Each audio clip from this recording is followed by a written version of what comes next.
ಓಂ ಗಂ ಗಣಪತಿಯೇ ನಮಃ. ಶ್ರೀಮಾತ್ರೇ ನಮಃ. ನಮಗೆ ತಿಳಿಯದ ಎಷ್ಟೋ ರಹಸ್ಯಗಳು ಅನ್ನೋವು ಪುರಾಣಗಳಲ್ಲಿ ಅಡಗಿವೆ.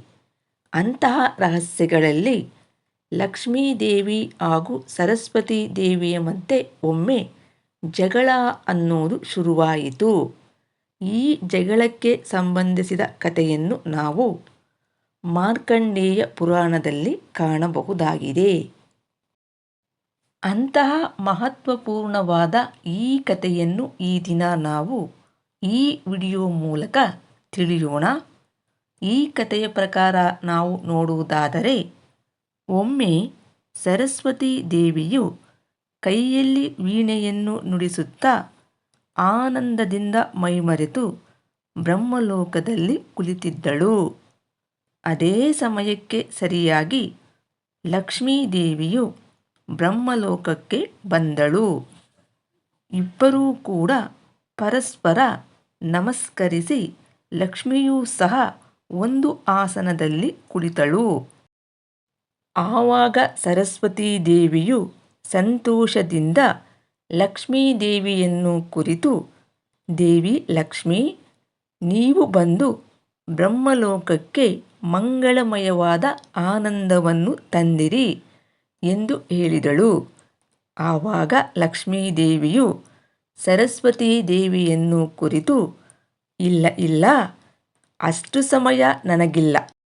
ಹಾಗೇ ಸುಮ್ಮನೆ ಬಂದೇ ಹೊರತು ಕೂಡಲೇ ನಾನು ಈಗ ಹೋಗಬೇಕು. ನಾನು ಜನಕಲ್ಯಾಣ ಸೇವೆಯ ಕಾರ್ಯದಲ್ಲಿ ಸದಾಕಾಲ ಮುಳುಗಿರುತ್ತೇನೆ. ಏಕೆಂದರೆ ನಾನು ಲಕ್ಷ್ಮಿ. ನಾನಿಲ್ಲದೆ ಯಾವ ಕೆಲಸಗಳೂ ಕೂಡ ನಡೆಯುವುದಿಲ್ಲ. ಇಡೀ ಜಗತ್ತೇ ನನ್ನನ್ನು ಆಧರಿಸುತ್ತದೆ. ಭೂಮಿಯಲ್ಲಿರುವ ಪ್ರತಿಯೊಂದು ಮನೆಯಲ್ಲಿಯೂ ಕೂಡ ನನ್ನಯ ಬರುವಿಕೆಗಾಗಿ ಕಾಯುತ್ತಾ ಇರುತ್ತಾರೆ. ಸ್ವಾಗತಕ್ಕೆ ಸದಾ ಸಿದ್ಧತೆಯನ್ನು ಮಾಡಿಕೊಂಡಿರುತ್ತಾರೆ. ಏಕೆಂದರೆ ನಾನು ಸುಖವಾಗಿ ಇರಲು ಅವರಿಗೆ ಸಂಪತ್ತನ್ನು ಅನುಗ್ರಹಿಸುವೆ. ಸಂಪತ್ತಿನಿಂದ ಎಲ್ಲರೂ ಕೂಡ ಖುಷಿಯಾಗಿ ಇರುತ್ತಾರೆ ಎಂದು ಲಕ್ಷ್ಮಿ ಹೇಳಿದಳು.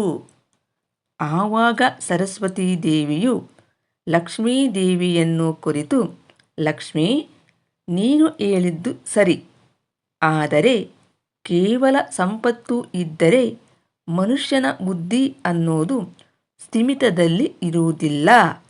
ಹಣ ಸಿಕ್ಕರೆ ಅವನ ಮನಸ್ಸು ಚಂಚಲವಾಗಿ ಎಲ್ಲಿಂದ ಎಲ್ಲಿಗೋ ಓಡುತ್ತದೆ.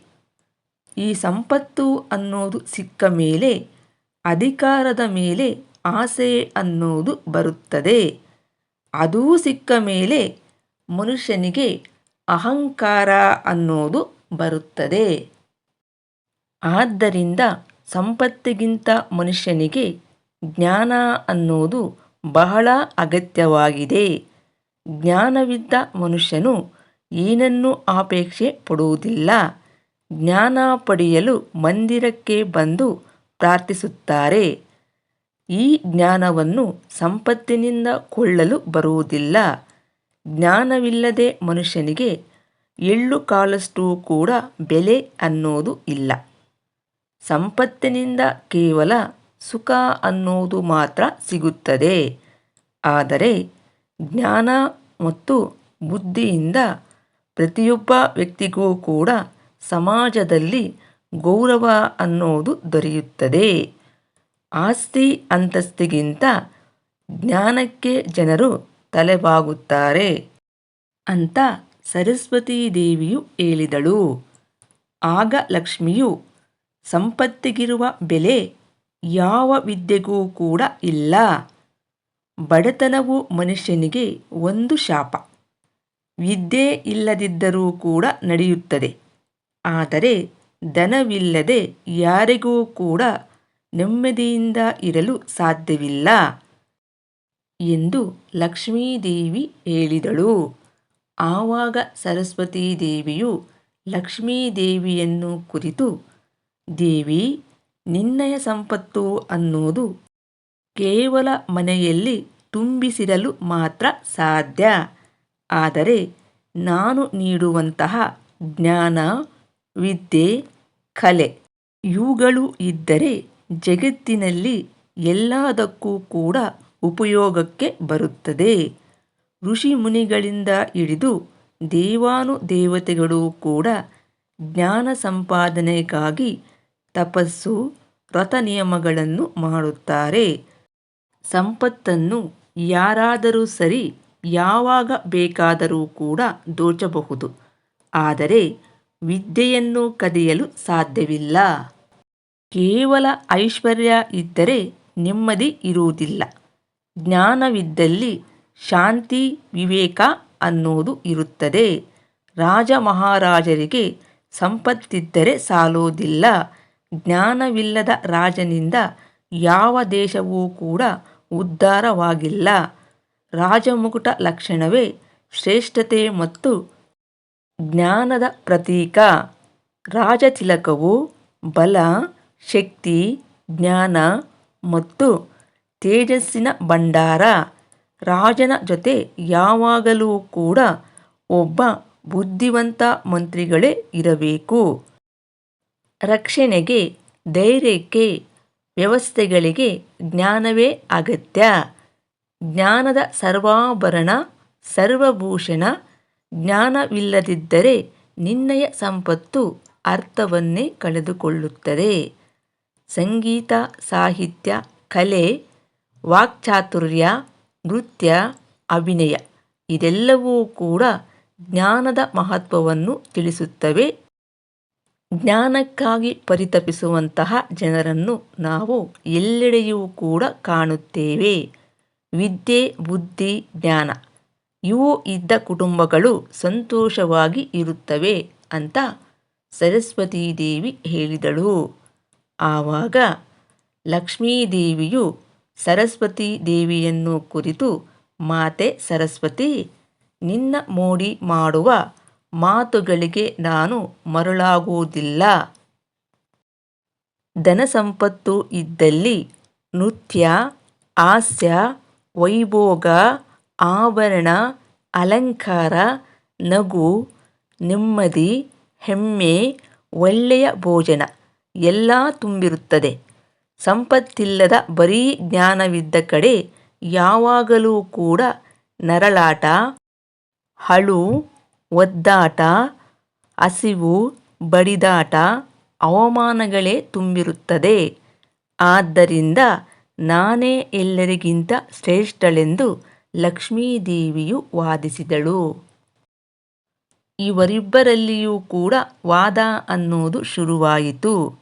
ಇವರಿಬ್ಬರಲ್ಲಿ ಯಾರು ಶ್ರೇಷ್ಠರೆಂದು ಹೇಳಲು ಭಗವಾನ್ ವಿಷ್ಣುವೇ ಸರಿ ಎಂದು ಅಲ್ಲಿಗೆ ಹೋಗೋಣ ಎಂದು ನಿರ್ಣಯಿಸಿದರು. ಲಕ್ಷ್ಮೀ ಹಾಗೂ ಸರಸ್ವತೀ ದೇವಿಯು ವೈಕುಂಠಕ್ಕೆ ಆಹ್ವಾನಿಸಿದಳು. ಇಬ್ಬರೂ ಕೂಡ ವೈಕುಂಠಕ್ಕೆ ಬಂದ ಸಮಯದಲ್ಲಿ ಮಹಾವಿಷ್ಣುವು ಯೋಗ ನಿದ್ದೆಗೆ ಜಾರಿದ್ದನು. ಅವನ ಪಾದದ ಬಳಿ ಗಂಗೆ ಕುಳಿತಿದ್ದಳು. ಲಕ್ಷ್ಮಿ ಬಂದವಳೆ ಸೀದಾ ಹೋಗಿ ವಿಷ್ಣುವಿನ ಹೃದಯದ ಹತ್ತಿರ ಕುಳಿತಳು. ನಿಂತೇ ಇದ್ದ ಸರಸ್ವತಿ ಈ ರೀತಿ ಕೇಳಿದಳು. ಲಕ್ಷ್ಮೀ, ನೀನೇ ಆಹ್ವಾನಿಸಿ ಇಲ್ಲಿಗೆ ಬಂದ ಮೇಲೆ ನನಗೆ ಕುಳಿತುಕೊಳ್ಳಲು ಆಸನವನ್ನು ತೋರಿಸದೆ ನೀವೇ ಸ್ವತಃ ಹೋಗಿ ಕುಳಿತಿರಿ. ಅತಿಥಿಗಳಿಗೆ ಸತ್ಕಾರ ಮಾಡುವ ಕ್ರಮ ವೈಕುಂಠದಲ್ಲಿ ಇದೇ ರೀತಿಯೇ ಎಂದು ಕೇಳಿದಾಗ ಹರಿಯ ಪಾದತಳದಲ್ಲಿ ಕುಳಿತ ಗಂಗೆಯು, ಕ್ಷಮಿಸಿ ದೇವಿ ಸರಸ್ವತಿ, ಲಕ್ಷ್ಮೀ ನಿವಾಸ ನಾರಾಯಣ ಹೃದಯ ಕಮಲದಲ್ಲಿ, ಇನ್ನು ತಮ್ಮ ಚರಣ ಕಮಲದ ಹತ್ತಿರ ಕುಳಿತಿರಲು ನನಗೆ ಮಹಾವಿಷ್ಣುವೇ ಜಾಗವನ್ನು ಕಲ್ಪಿಸಿದ್ದಾರೆ. ತಮಗೆ ಇಲ್ಲಿ ಸ್ಥಾನದ ಕೊರತೆ ಇದೆ ಎಂದು ಗಂಗೆಯು ಹೇಳಿದಾಗ ಸರಸ್ವತೀ ದೇವಿಯು ಸಿಟ್ಟಿನಿಂದ, ಇದು ನನ್ನ ಸಮಸ್ಯೆಯಲ್ಲ. ಕರೆದುಕೊಂಡು ಬಂದ ಲಕ್ಷ್ಮಿ ತನ್ನ ಸ್ಥಾನವನ್ನು ಅತಿಥಿಗೆ ಬಿಟ್ಟು ಕೊಡಬೇಕಿತ್ತು. ಇದು ಅವಳ ಅಹಂಕಾರದ ಪರಮಾವಧಿ ಅಂತ ಸರಸ್ವತೀ ದೇವಿಯು ಹೇಳಿದಳು. ಆವಾಗ ಲಕ್ಷ್ಮೀದೇವಿಯು ಸುಮ್ಮನಿರದೆ, ನಾನು ಮಹಾವಿಷ್ಣುವಿನ ಹೃದಯದ ಸ್ಥಾನವನ್ನು ಎಂದಿಗೂ ಕೂಡ ಯಾರಿಗೂ ಕೂಡ ಕುಳಿತುಕೊಳ್ಳಲು ಬಿಟ್ಟುಕೊಡಲಾರೆ ಎಂದು ಸಿಟ್ಟಿನಿಂದ ಲಕ್ಷ್ಮೀದೇವಿಯು ಹೇಳಿದಳು. ಆವಾಗ ಸರಸ್ವತೀದೇವಿಯು, ಭಗವಾನ್ ವಿಷ್ಣುವು ವಿದ್ಯಾ, ಬುದ್ಧಿ, ಜ್ಞಾನಗಳನ್ನು ಆದರಣೀಯವಾಗಿ ಕಾಣುತ್ತಾರೆ. ಆದ್ದರಿಂದ ನಿಮ್ಮೆಲ್ಲರಿಗಿಂತಲೂ ಕೂಡ ಎತ್ತರದ ಸ್ಥಾನವನ್ನು ನನಗೆ ಕೊಡುತ್ತಾರೆ. ಅಲ್ಲಿಯವರೆಗೂ ಕೂಡ ನಾನು ಇಲ್ಲಿಯೇ ಕಾಯುತ್ತೇನೆ ಎಂದಳು. ಆವಾಗ ಲಕ್ಷ್ಮೀದೇವಿಯು ಸರಸ್ವತೀ ದೇವಿಯನ್ನು ಕುರಿತು, ದೇವಿ ಸರಸ್ವತಿ, ನೀವು ಎಷ್ಟು ಸಮಯ ಕಾದರೂ ಕೂಡ ಯೋಗ ನಿದ್ರೆಗೆ ಜಾರಿದ ಶ್ರೀಹರಿಯು ಎಚ್ಚರವಾಗಲು ಬಹಳ ಸಮಯ ಅನ್ನೋದು ಬೇಕು. ಆಗ ಸರಸ್ವತಿಯು, ಎಷ್ಟೇ ಕಾಲವಾದರೂ ಸರಿಯೇ, ನಾನು ಶ್ರೀಹರಿಯು ಕೊಡುವ ಸ್ಥಾನಕ್ಕೆ ಕಾಯುತ್ತೇನೆ. ಆದರೆ ಈ ದಿನ ದೇವಿ ಲಕ್ಷ್ಮಿಯು ನನಗೆ ಘೋರವಾದಂತಹ ಅಪಮಾನ ಮಾಡಿದ್ದಿ. ಇದನ್ನು ನಾನು ಸಹಿಸುವುದಿಲ್ಲ ಎಂಬ ಮಾತಿಗೆ ಗಂಗೆಯು, ಲಕ್ಷ್ಮಿಯು ಸರಿಯಾಗಿ ಮಾಡಿದ್ದಾಳೆ, ತಪ್ಪೇನೂ ಇಲ್ಲ ಎಂದಳು. ಆಗ ಸರಸ್ವತೀ ದೇವಿಯು ಕೋಪದಿಂದ, ಗಂಗೆ, ನಮ್ಮಿಬ್ಬರ ಮಾತಿನ ನಡುವೆ ನೀನು ಹೇಗೆ ಬಾಯಿ ಹಾಕುತ್ತೀ? ಇದು ನಿನಗೆ ಶೋಭೆ ತರುವುದಿಲ್ಲ. ನನ್ನ ಜ್ಞಾನ, ವಿದ್ಯೆ, ಬುದ್ಧಿ, ಕಲೆಗಳಿಗೆ ಮಹಾವಿಷ್ಣುವು ನನಗೆ ಅತ್ಯಂತ ಎತ್ತರದ ಸ್ಥಾನವನ್ನು ಕೊಡುತ್ತಾರೆ. ಇದನ್ನು ಕೇಳಿದ ಲಕ್ಷ್ಮಿ, ಇಲ್ಲ ಇಲ್ಲ ಸರಸ್ವತಿ, ಅಂತಹ ದಿನಗಳು ಬರುವುದಿಲ್ಲ. ನನಗಲ್ಲದೆ ಆ ಸ್ಥಾನ ಅನ್ನೋದು ಯಾರಿಗೂ ಕೂಡ ಕೊಡುವುದಿಲ್ಲ. ಇದನ್ನು ನಾನು ಒಪ್ಪುವುದಿಲ್ಲ. ಈ ಜಗಳ ಅನ್ನೋದು ಗಂಗೆಯಿಂದ ಪ್ರಾರಂಭವಾಗಿ ಅದನ್ನು ನೀನು ದೊಡ್ಡದು ಮಾಡಿದೆ. ಇದರಲ್ಲಿ ನನ್ನನ್ನೇ ಎಳೆಯದಿರಿ ಎಂದು ಸರಸ್ವತಿಯ ಮೇಲೆ ಆರೋಪಿಸಿ, ನೀನು ನನ್ನ ಐಶ್ವರ್ಯದ ಸಂಪತ್ತಿನ ಲೋಕದಲ್ಲಿ ಇರಲು ಸಾಧ್ಯವಿಲ್ಲ. ಆದಿಪರಾಶಕ್ತಿ ಹತ್ತಿರ ಹೋಗು, ಅಲ್ಲಿ ನಿನಗೆ ನ್ಯಾಯ ಸಿಗುತ್ತದೆ. ಅದೇ ಸರಿಯಾದ ಸ್ಥಾನ ಎಂದು ಅಬ್ಬರಿಸಿದಳು. ಆಗ ಸರಸ್ವತಿಯು, ಆಯಿತು, ನಾನು ಹೊರಡುತ್ತೇನೆ. ಆದರೆ ನಿನ್ನಯ ಇಷ್ಟೊಂದು ದುರಹಂಕಾರಕ್ಕೆ ತಕ್ಕ ಶಾಸ್ತಿ ಮಾಡುತ್ತೇನೆ. ಲಕ್ಷ್ಮೀದೇವಿ, ನೀನು ನಿನ್ನ ಸ್ವಸ್ಥಾನದಿಂದ ದೂರಾಗಿ, ಅಂದರೆ ವಿಷ್ಣು ಲೋಕದಿಂದ ಭೂಮಿಗೆ ಹೋಗಿ ನೀನು ಸಾಮಾನ್ಯ ಸ್ತ್ರೀಯಂತೆ ನೀನು ಜೀವಿಸುವೆ ಎಂದು ಶಾಪವನ್ನು ಕೊಟ್ಟಳು. ಈ ಶಾಪದ ಪ್ರಕಾರ ಲಕ್ಷ್ಮೀದೇವಿಯು ವಿಷ್ಣು ಲೋಕದಿಂದ ದೂರಾಗಿ ಪೃಥ್ವಿಯಲ್ಲಿ ತುಳಸಿ ಗಿಡವಾಗಿ ಹುಟ್ಟಬೇಕಾಯಿತು.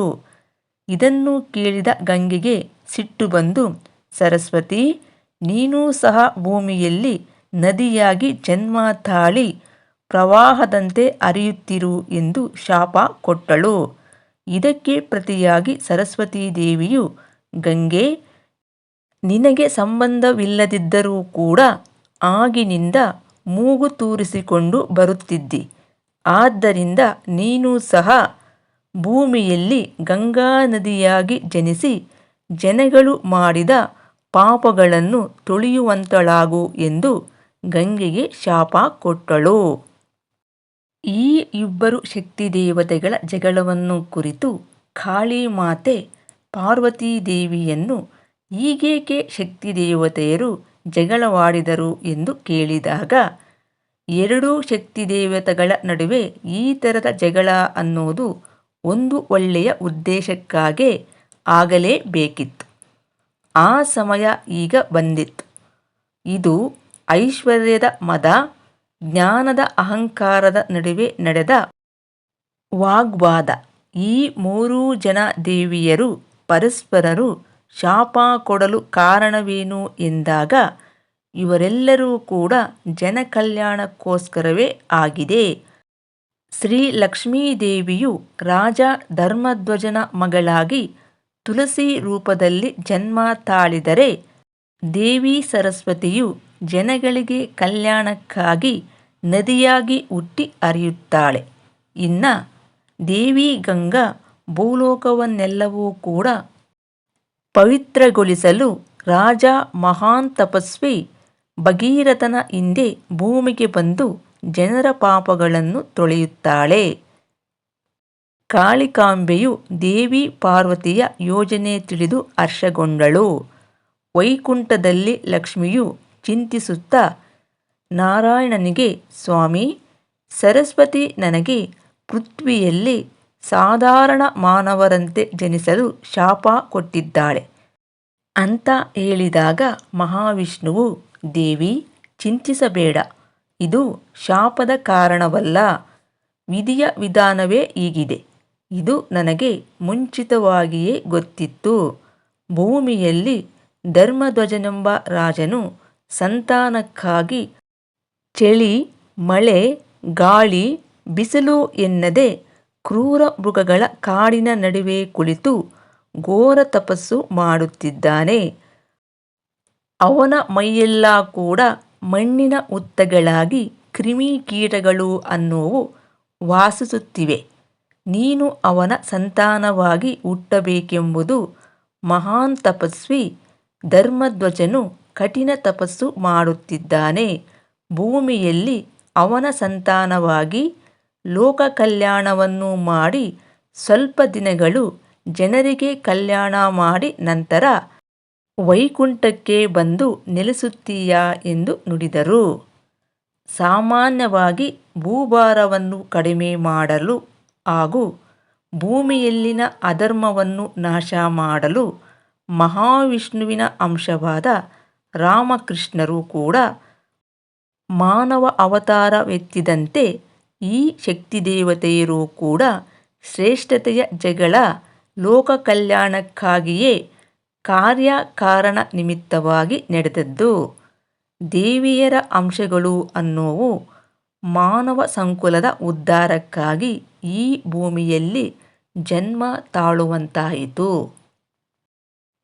ಸದ್ಯಕ್ಕೆ ಈ ವಿಡಿಯೋನ ಇಲ್ಲಿಗೆ ಮುಗಿಸಿ ಮತ್ತೊಂದು ವಿಶೇಷವಾದ ಮಾಹಿತಿಯೊಂದಿಗೆ ಇನ್ನೊಂದು ವಿಡಿಯೋದಲ್ಲಿ ಮತ್ತೆ ನೋಡೋಣ. ನಮಸ್ಕಾರ.